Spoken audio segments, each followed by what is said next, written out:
This episode of Fragbox TV is brought to you by the world's most beautiful nano reef tanks. Start your reefing adventure at reefcasa.com. What is going on, my reefing fam? March here. Welcome back to Fragbox TV. Welcome back to the channel. Welcome back to Canada, Toronto. If you've never been here, this is our store. It specializes in right there, yellowfish. No, saltwater aquariums. Okay, what's new? What is going on? New shipment. So I feel like I just did a video like this not too long ago because we got in some really cool corals from Australia, but then bang, back to back, here is another one from Indonesia, and boy, this has got to be, whew, this is one of the nicer ones I think we brought in a while. Lots of meaty big LPS, and what I do in these videos, I kind of walk through the tanks and talk to you about what I think about the corals, how I'm feeling, how they make me feel, how they're feeling. It's all about the feels, and we're going to get into them. If there's anything you see in the video, you can always screenshot it and send it to info@fragbox.ca if you want a price, and then we can send it to you in Canada only. Sorry, I don't mean to be a coral stripper and tease you guys. We cannot send this stuff internationally, I guess, unless it was a zoanthid technically and it was just the zoa with no live rock. Then yes, if you want to pay $100 US shipping for FedEx overnight, sure, we can send it to you. Otherwise, you gotta live in Canada. There's a lot of paperwork and regulations and restrictions and bureaucracy, and it's not gonna happen. So where should we start? I think we should start with the open brains because they're really the star of the show on this order, and I've yet to see even one, not even one DOA, over 250 new pieces, and we are really, really packed because look at this. From this corner all the way to that corner, and then I had to even make room in our frag tank over here. I had to clear out some of the racks because this is what we call in the frag box spillover. It spills over into this tank, and then I even had to put some downstairs into the basement because the store is small. It's only, if you've never been here this way, it's like 12 feet from here to here. From the front door to the back is maybe 40 feet, so it's not a really big store. It's quite narrow. Okay, so like I said, if you like one of them and you want a price, if it's not on the site, it takes us about a week to work through it, let them chill. We don't want to send them out in the mail right away. We like to give them time to sort of relax. It just got off a flight. What do you do when you get off the plane? You don't want to go and get on a connecting flight, right? Isn't that the worst thing when you're traveling, is a connecting flight? It's awful. So we have to treat corals the way we want to be treated. What did Jesus say?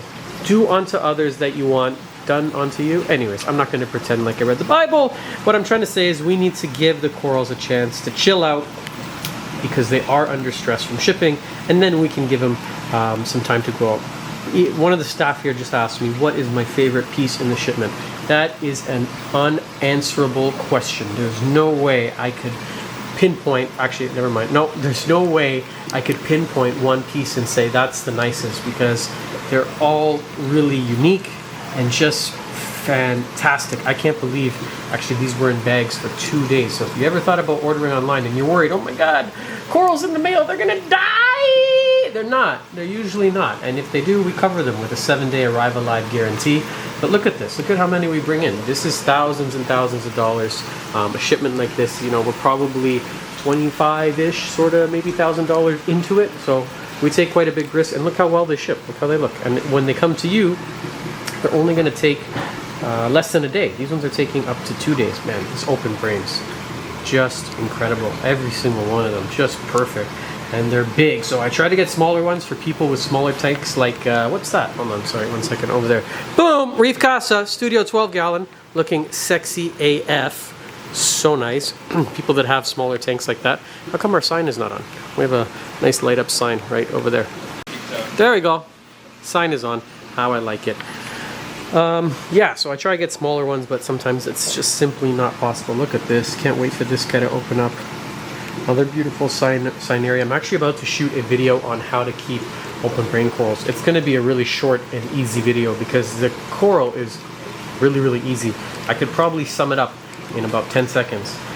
Put it on the sand bed and don't touch it. That's it! It's so easy. No, I'm going to get more into it, but long tentacle plate coral like these ones here, these are ones that I've seen online kind of get a bad reputation, or people say they're hard to keep. I've never ever had trouble keeping these. They're not any different in my experience than a plate coral, which I think is really easy, or any other kind of meaty long tentacle LPS. What do I mean when I say meaty? I'm not talking about you know, like a strip sirloin here or filet mignon. No, meaty because and the way I think of LPS, I think of it in almost two different types. So when I think meaty, I think like this. Here, I'll show you, I'll pick it up. It's got meat, it's got substance, it's full of water. It's meaty, you know, like, look at this beautiful cut of coral meat. Whereas this over here, this chalice coral, this is like an encrusting piece. We could consider as well maybe Cyphastria. These are not meaty, they're rigid, they're hard, they're closer to an SPS or a hard coral sort of in structure and feel and texture.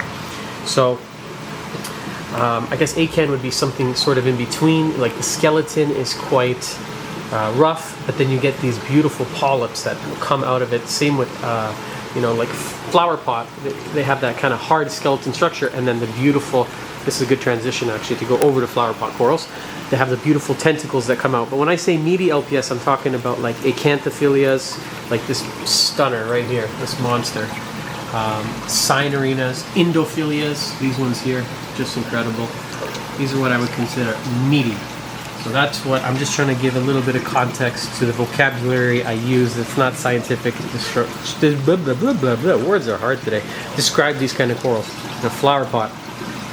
These were considered a while ago very difficult to keep. People kind of considered them to be like carnation corals, which I am trying to keep for the third time, so far successfully. Looking pretty good right there, right in the middle of your screen. Don't look if you're driving, look at the road. We don't want you to die because then you can't watch Fragbox TV. But that's my third attempt. We'll see. I don't think they're hard. I don't think there's anything hard about them. I think they like low flow, and I always ask people, because when I go to see other people's tanks or setups, you know, what are your secrets for keeping flower pot? And I've heard a variety: high flow, high nutrient, low nutrient. I think it's stability. I think it's keeping your water within natural seawater parameters, and then just not dicking around too much. I've started to set up a sort of flower pot garden. I'm just going to come over here to our display tank, where I'm collecting different pieces that really just speak to me from each shipment, and I'm definitely going to be keeping one from this one. This is my little rock. But just really beautiful, like stunning colors. And this is something we're seeing more and more often right here, is a little garden of flower pots. I was actually going to show you the Aptasia. Oh, check that out on the corner of that piece there. I'm going to nuke him after. These are very common. You know, if you're new to the hobby and you've never had Aptasia, I can't wait till you get one, because that's when you graduate to level 2 of reefer. Everyone gets one. You just learn to deal with them. This is becoming more and more common, these little kind of bouquets of flower pot. One of the issues we run into when we bring in a shipment like this is the lack of space, because a lot of these corals are going to hurt each other. So over here, look at this beautiful Lobo.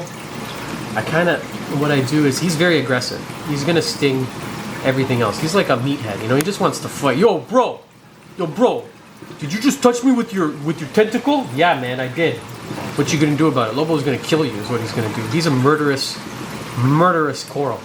So what I do is I surround it with soft corals that can kind of tolerate the sting, that he's not gonna be able to really kill, and they can kind of hold their own. So you see I have daisy corals to the south, I have mushroom corals to the east, clove polyps to the north, and leather to the west. So he's been encompassed by the UN of soft corals to keep him at bay. But I kind of do that with the larger aggressive pieces you can see here with the frog spawn. But that's something that we run into by not having a ton of space.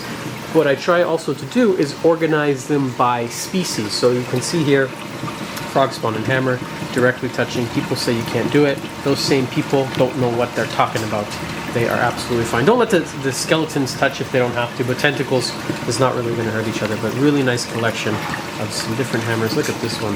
Really cool colors on that one. And this one, torches, which have become so popular. I love when they come like, ooh, I didn't even know that this one. Wow, that is quite the piece. And this is really nice too. I'm actually seeing some blue, some gold and some blue, which is a really unusual combination for hammer coral. I'm definitely going to keep a piece of that. And actually, I think this may be a hybrid of frog spawn and hammer. If you look really closely at some of the tentacles, so frog spawn and hammer, we call them frammers. They hybridize, and the two of them are able to become one. This is such a cool piece too. I thought I was ordering a chalice, but now looking at it, it looks closer to maybe like a Lepastria orange with blue polyps. Yeah, that like coral Fabio. And the reason why I'm hovering over it is Fabio's on the other side of the tank here, pointing at it. We're gonna start a GoFundMe for Fabio to get some new glasses. Show them how thick. Show them your goggles. Everyone thinks that these are frag goggles. They are. No, they're not. Safety goggles. No, these are glasses, and this poor guy is what's your prescription? Negative. -6.5. -6.5. Basically blind. So we're gonna go fund me for some new glasses, or his employer March could just buy him a June pair. You get out of here. Aiken Encanada. I'm gonna wear my contact lenses next time we're shooting. Your contact lenses are thicker than the glass on this tank. This is the Aiken Enchilada.